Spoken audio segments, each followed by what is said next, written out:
दोस्तों आज से मैं आपके लिए आपके BSc third year six semester botany का यूनिट 8 जिसका टाइटल है introduction to use of digital technologies को स्टार्ट करने वाला हूं। और आज के इस वीडियो में सबसे पहले हम डिस्कस करेंगे आईओटी, यानी कि आईओटी है क्या, इसका क्या बेनिफिट्स है और ये प्लांट साइंस में कहाँ कहाँ यूज़ किए जा रहे हैं। तो टॉपिक बहुत इंपॉर्टेंट है क्योंकि एग्ज़ाम में आपके आईओटी से शॉर्ट टाइप के क्वेश्चन पूछे जा सकते हैं। तो सबसे पहले मैं आपको बता दूं कि आईओटी का फुल फॉर्म है इंटरनेट ऑफ थिंग्स। अब बात आती है कि इंटरनेट ऑफ थिंग है क्या। तो जब हम अपने टैबलेट, मोबाइल या कंप्यूटर को इंटरनेट से कनेक्ट करते हैं तो हम दुनिया भर के जितने भी सर्वर है, चाहे वो कंप्यूटर हो या अदर मोबाइल हो, प्रिंटर हो, उससे भी जुड़ जाते हैं। और इसी इंटरनेट की वजह से हम ऑनलाइन शॉपिंग कर सकते हैं, बैंकिंग ट्रांजैक्शन कर सकते हैं, म्यूज़िक सुन सकते हैं, मेल भेज सकते हैं, कोलैबोरेशन कर सकते हैं। तो बहुत सारी चीज़ें हम क्या कर सकते हैं, इंटरनेट के द्वारा कर सकते हैं। लेकिन यहाँ पर बात आती है कि इंटरनेट ऑफ थिंग्स है क्या। तो इंटरनेट के आने के बाद बहुत से लोगों ने सोचा कि हम क्या करें कि हमारे जो आसपास की चीज़ें हैं उनको भी इंटरनेट से जोड़ दें ताकि हमारा जो जीवन है और भी सरल हो सके। तो आइए मैं आपको कुछ उदाहरण के द्वारा इसको अच्छे से समझाता हूँ।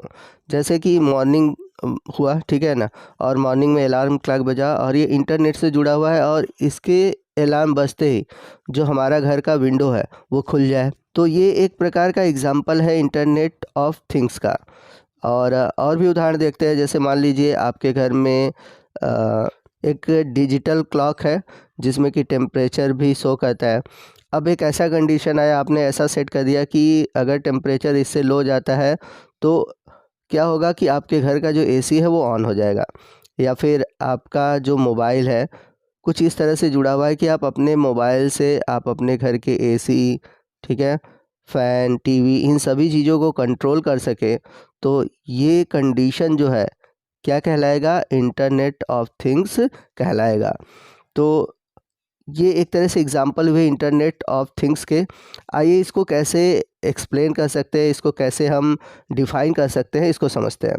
Taking everyday things, embedding them with electronic software, sensor and then connecting them into the internet. यानी कि हमारे घरों में या फिर बाहर या फिर ऑफिस में कहीं भी जो रोज़मर्रा की चीज़ें हैं उनको हम क्या करें कि इलेक्ट्रॉनिक सॉफ्टवेयर से जोड़ें, इलेक्ट्रॉनिक सॉफ्टवेयर सेंसर से जोड़ें और उसके बाद उसे हम इंटरनेट से कनेक्ट कर दें। And enabling them to the collect and exchange data without human intervention is called as the internet of things. यानी कि जब हमने रोज़मर्रा की चीज़ों को सॉफ्टवेयर सेंसर से जोड़ा, फिर इंटरनेट से जोड़ा और जब हमने इंटरनेट को इनेबल किया तो जितने भी डेटा थे वो कलेक्ट हुए हैं या फिर एक्सचेंज हुए हैं बिना किसी मानव के हस्तक्षेप के, और इसी कंडीशन को हम बोलते हैं इंटरनेट ऑफ थिंग्स। तो इसे हम एक और एग्जांपल के द्वारा समझते हैं। जैसे कि यहाँ पर एक गमले में प्लांट लगा हुआ है और गमले में नमी को मेजर करने के लिए मॉइस्चर सेंसर लगा हुआ है, जो कि जब भी गमले में नमी कम होता है तो वो क्या कहता है, कंट्रोल सेंटर को सिग्नल भेजता है। और कंट्रोल सेंटर क्या कहता है कि वहाँ पर मौजूद जो पानी का फव्वारा है या फिर जो भी ऐसी चीज़ें मौजूद है जिससे कि पानी स्टार्ट हो सके उसको ऑन कर देता है। तो इस तरह से इंटरनेट का हमारे रोज़मर्रा की चीज़ों में जोड़ना ही कहलाता है आईओटी। आइए नेक्स्ट हम बात करते हैं इंटरनेट ऑफ थिंग्स के हिस्ट्री की। तो आईओटी शब्द सबसे पहले केल्विन एस्टोन ने 1999 में दिया था।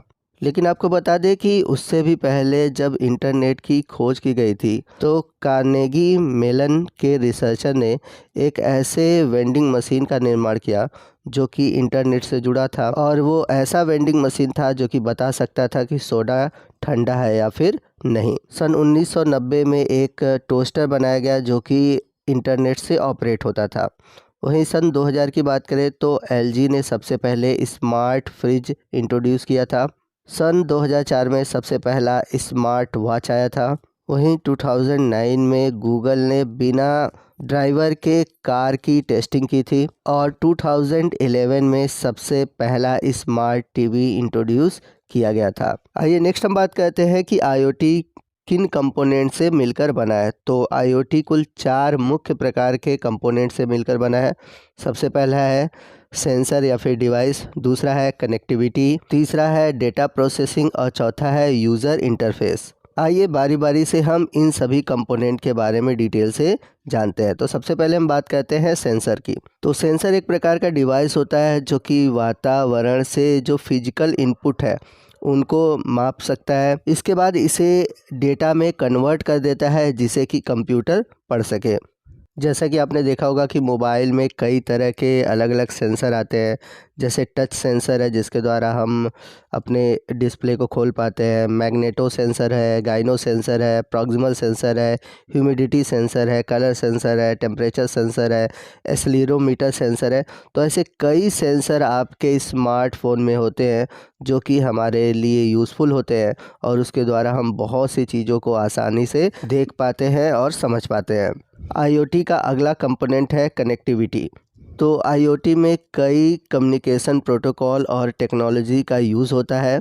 डिवाइस के usages, range, cost, power usages आदि के आधार पर सही कनेक्टिविटी का चयन किया जाता है। फॉर एग्जांपल अगर हम बात करें ब्लूटूथ, वाईफाई, मोबाइल, लोरावैन आदि, ये सभी क्या कहते हैं कि सेंसर डेटा को इंटरनेट के द्वारा क्लाउड में बदल देते हैं।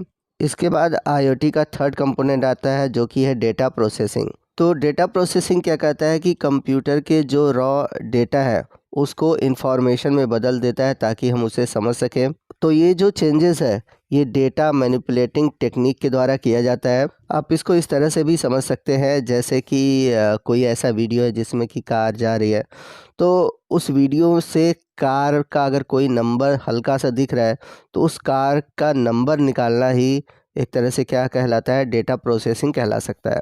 तो डेटा प्रोसेसिंग का मतलब है कि अलग अलग इंफॉर्मेशन को कलेक्ट करना, जैसे कि घर में जितने भी इलेक्ट्रिकल अप्लायंसेस हैं उनका डेटा कलेक्ट करना, उन डेटा में से कुछ डेटा को अलग करना, जैसे कि कोई एक बल्ब ख़राब हो गया है उसको एक अलग इंफॉर्मेशन के रूप में कन्वर्ट करना, फिर अलग अलग डेटा को अलग अलग रूप में क्लासिफाई करना और फिर उसको एनालाइज करना, यानी कि घर में जितने भी होम अप्लायंसेस है उनमें क्या प्रॉब्लम है, कौन सा ऑन है, कौन सा ऑफ है।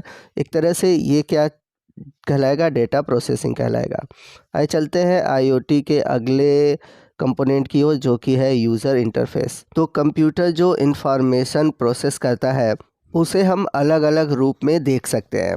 जैसे कि अगर आपके मोबाइल में देखेंगे तो मोबाइल में अलार्म के लिए कुछ इस तरह के अलर्ट दिखाई देंगे, नोटिफिकेशन के लिए कुछ इस तरह का इंटरफेस दिखाई देगा, ठीक है।